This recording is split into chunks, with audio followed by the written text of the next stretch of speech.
देखिए, ये बातें समझने की नहीं होती हैं। ये अखबार नहीं है कि पढ़ लिया खबर मिल गई। अष्टावक्र गीता एक उपाय है। इसका पाठ किया जाता है, बार बार किया जाता है। आप ये थोड़ी कहेंगे कि हमने अष्टावक्र को पढ़ लिया। इसीलिए भारत में परंपरा रही है पाठ की, दोहराओ, बार बार दोहराओ दोहराओ। जैसे मन पे लगातार बाहर से आघात हो रहे हैं, ठीक उसी तरह से मन को लगातार ताकत भी दो। ये नहीं है कि हाँ वो तो मैंने पढ़ ली है किताब, ये उपन्यास है क्या कि हाँ मैंने पढ़ रखा है। कोई तुमसे मिले तो मुझसे पूछो कि तुमने अष्टावक्र गीता पढ़ी है, और वो जवाब दे हाँ मैंने पढ़ी है, तो पूछने वाला भी बेवकूफ है और जवाब देने वाला भी। प्रश्न होना चाहिए, क्या तुम अष्टावक्र को पढ़ते हो? और उत्तर भी होना चाहिए हाँ मैं पढ़ता हूं। निरंतरता का प्रश्न और निरंतरता का उत्तर। पढ़ते हो माने पाठ करते हो लगातार, उत्तर भी यही होना चाहिए हाँ पाठ करता हूं लगातार। ये अखबार नहीं है कि पढ़ी है, हाँ पढ़ी थी 3.5 साल पहले पढ़ी थी, हाँ पढ़ी हुई है। क्या पढ़ते हो? और इसमें कोई मूर्ख ही होगा जो कहे जब पढ़ रखी है तो दोबारा क्यों पढ़े।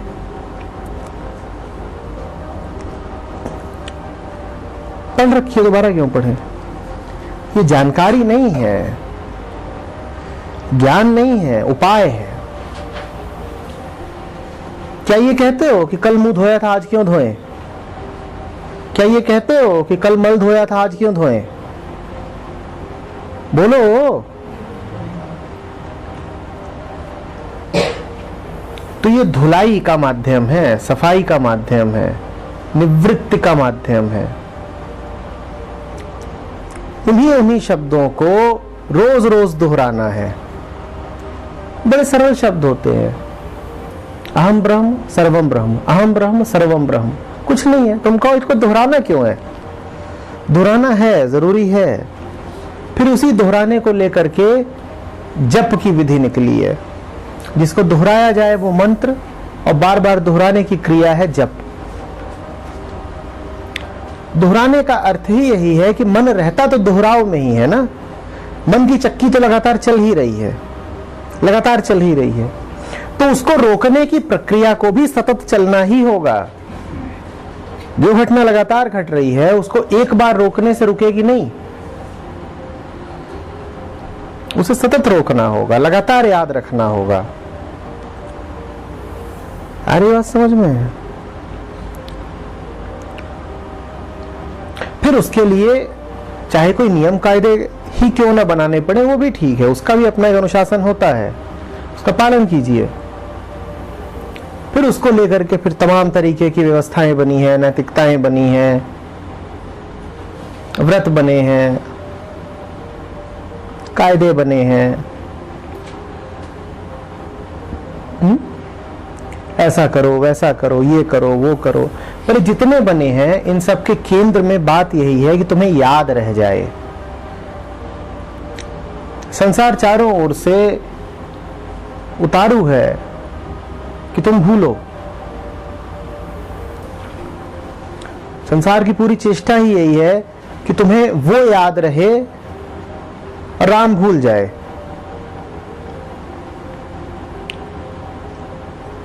और जीने का अर्थ ही यही है कि राम याद रहे,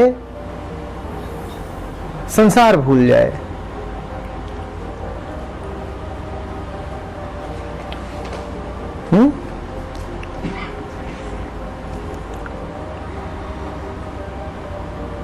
फिर इसीलिए अलग अलग विधियां दी जाती हैं, लय के तमाम उपाय दिए जाते हैं।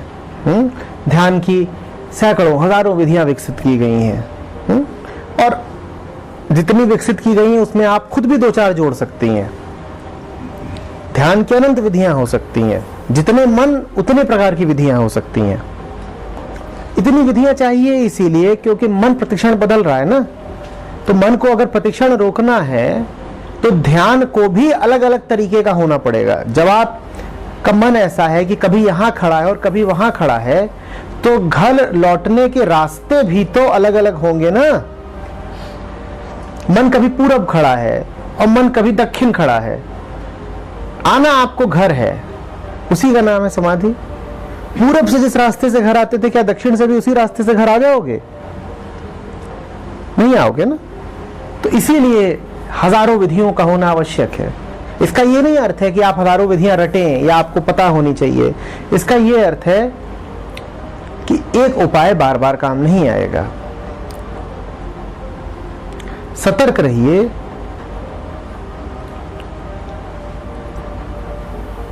उपाय ऐसा चुनिए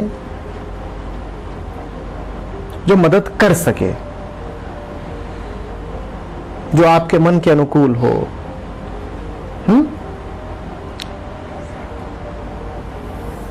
दो तरह के उपाय होते हैं।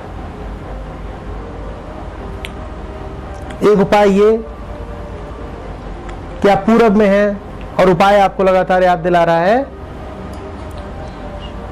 पश्चिम चलो, पश्चिम चलो, पश्चिम चलो। ये मृत उपाय है। ये मृत उपाय है, क्योंकि उपाय काम नहीं आएगा जब आप पूरब नहीं होंगे। बात समझ में आ रही है?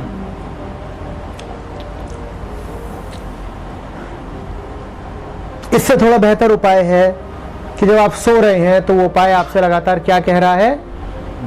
जग जाओ, जग जाओ, जग जाओ। पर ये उपाय भी काम नहीं आएगा जब आपकी नींद गहरी होगी, या जब आप इस उपाय को ही अपने से दूर रख देंगे कि मुझे तो सोना है। एक तीसरा उपाय भी होता है जो एक बात नहीं कहता। पहली बात, जो एक बात नहीं कहता। दूसरी बात, जो आपके बस में नहीं आता। इस तीसरे उपाय का नाम होता है गुरु। वो आपसे कोई एक बात नहीं कहेगा, वो जो आपसे कहेगा वो बात ही बदलती रहेगी। दूसरी बात, ये आपके बस में नहीं आएगा। ये आपकी अलार्म घड़ी नहीं है जिसको आप बंद कर दें कि मुझे अभी और सोने दे। तो गुरु कुछ नहीं है, गुरु उपाय ही है। गुरु और ग्रंथ में कोई अंतर नहीं, दोनों उपाय हैं।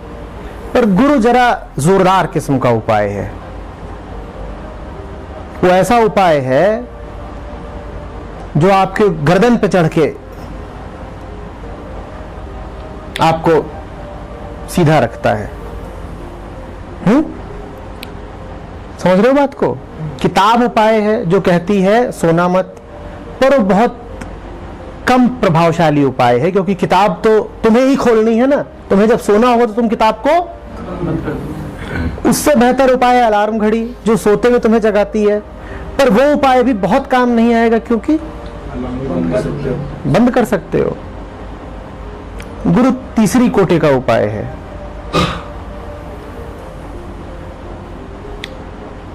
उसको तुम्हें जगाना है तो तुमसे कहेगा नहीं कि जगो, वो जगा ही देगा।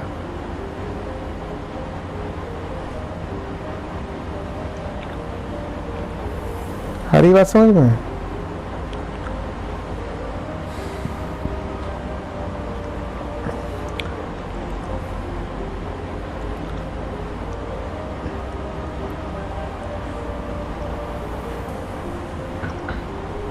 इन तीनों के आगे एक चौथा है। गुरु से भी मुक्त हुआ जा सकता है। भाग जाओ, हत्या ही कर दो गुरु की, शरीर ही तो है।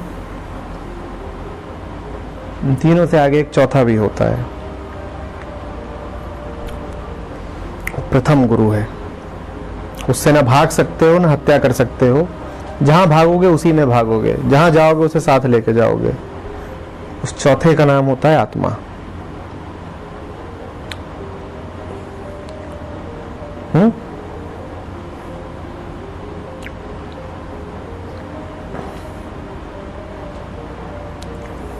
चौथा गुरु, वो चौथा जिसकी बरकत से पहले तीन है।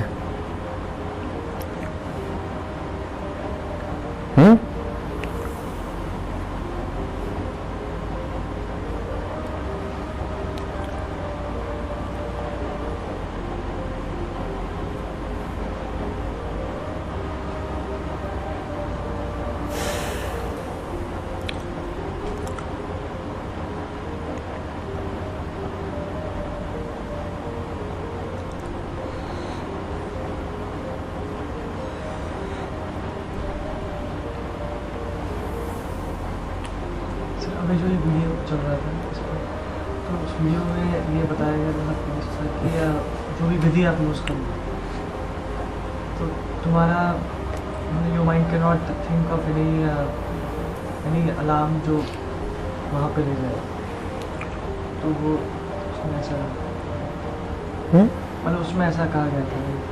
तो मतलब उस समय सुनते सुनते ऐसा लग रहा था कि मैं जो भी मैं कोई भी ऐसे अपने विधि सोच रहा हूँ तो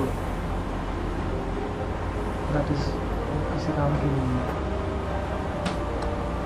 हाँ तो कम होता है ना काम। मैं कहा तो किताब को विधि बनाओगे तो किताब को बंद कर दोगे, अलार्म को विधि बनाओगे अलार्म को बंद कर दोगे। वो तो बात है ही, तुम्हारी ही बनाई गई विधि है ना, तुम उस विधि के मालिक हो। तुम जब चाहोगे उसे रोक दोगे, तुम जब चाहोगे उसे रोक दोगे।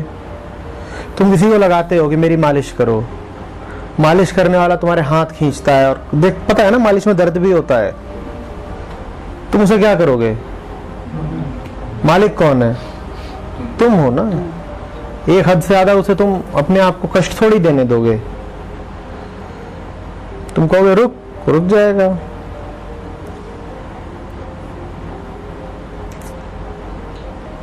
इसीलिए गुरु का तुमसे मुक्त होना बहुत जरूरी है। पेड गुरु नहीं चल सकते। गुरु पेड है तो तुम्हारे काम नहीं आएगा ना। क्यों? तुम कहोगे रुक, उसे रुकना पड़ेगा। और जब भी कभी असली घटना घटने वाली होगी तुम तुरंत कहोगे रुक, और रुकना पड़ेगा उसको, क्योंकि मालिक तो तुम हो। इसीलिए शिक्षा व्यवस्था चल नहीं सकती, क्योंकि इसमें गुरु सारे पेड हैं, एडमिशन नहीं मिलेंगे। एक हद से ज्यादा कष्ट दिया नहीं शिष्य को कि एडमिशन नहीं मिलेगा।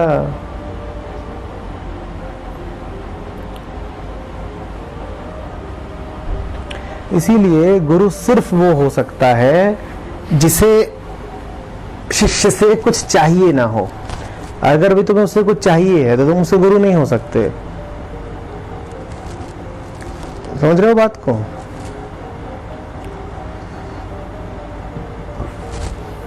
शिक्षा जैसे ही बाजारू बनती है वैसे ही वो जानकारी तो दे सकती है, जागरण नहीं दे सकती।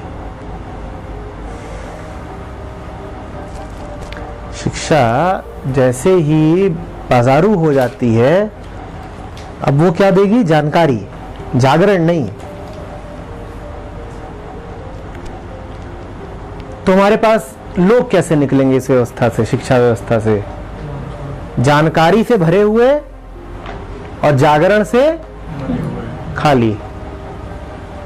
अच्छा है, जानकारी से भरे हुए और जागरण से मरे हुए।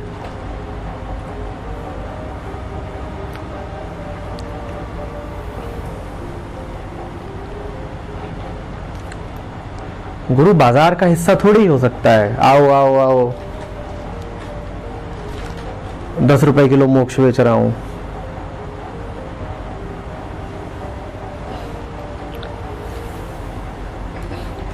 दो महीने के लिए आओ, 45,000 रुपए दो, मोक्ष दूंगा, मोक्ष।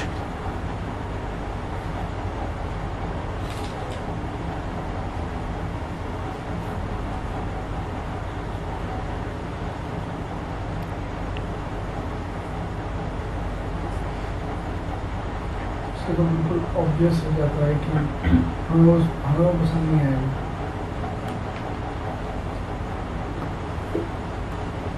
तुम्हें क्या लगता है गुरु की इतनी वंदना क्यों की गई है, इतनी तारीफ क्यों की गई है? जिससे कि ताकि दिल में जो उठती है वो थोड़ा दबी रहे।